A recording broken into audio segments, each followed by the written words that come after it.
2000 கோடி ரூபாய் நிதியினை இழந்தாலும் இருமொழிக் கொள்கையினை விட்டுத்தர மாட்டோம் என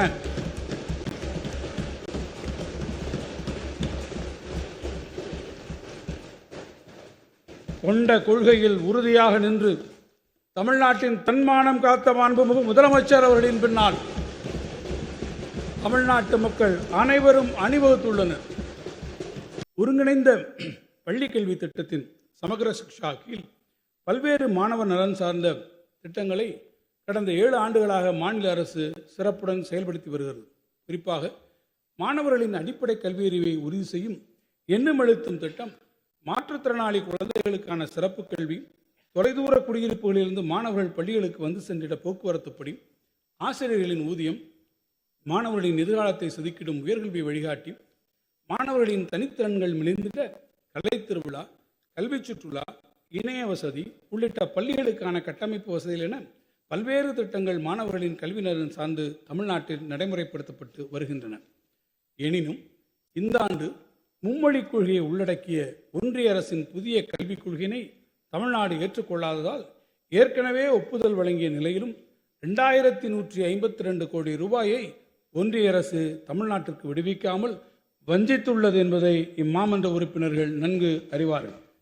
ஒன்றிய அரசு தமிழ்நாட்டுக்கு உரிய நிதியை விடுவிக்காவிட்டாலும் மாணவர் நலன் கருதி அரசு பள்ளி மாணவர்களின் கல்வி ஒரு துளியேனும் பாதிக்கப்படக்கூடாது என்பதற்காக ஆசிரியர்களின் ஊதியம் உள்ளிட்ட அத்திட்டங்களுக்குரிய நிதியை மாநில அரசே தனது சொந்த நிதி ஆதாரங்களில் இருந்து விடுவித்துள்ளது.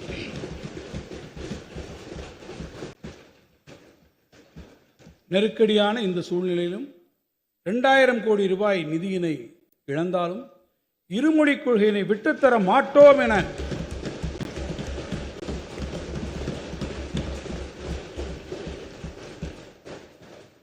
கொண்ட கொள்கையில் உறுதியாக நின்று தமிழ்நாட்டின் தன்மானம் காத்த மாண்புமிகு முதலமைச்சர் அவர்களின் பின்னால் தமிழ்நாட்டு மக்கள் அனைவரும் அணிவகுத்துள்ளனர்.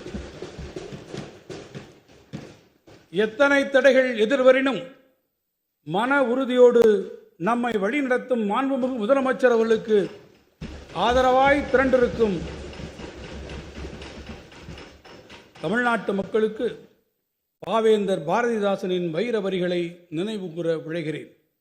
தமிழருக்கு தொண்டு செய்யும் தமிழனுக்கு தடை செய்யும் நெடுங்குன்றும் தூளாய் போகும். தொலைதூர மலைப்பகுதிகளில் வாழ்ந்து வரும் மக்கள் நலனை கருத்தில் கொண்டு குறிப்பாக பழங்குடியின மாணவர்களின் இடைநிற்றலை குறைக்கும் நோக்கத்தோடு மாணவர்கள் அவர்களது இருப்பிடத்திற்கு அருகிலேயே உயர்கல்வியை தொடர்ந்து பயின்றிட அரசு தொடர் முயற்சிகளை எடுத்து வருகிறது.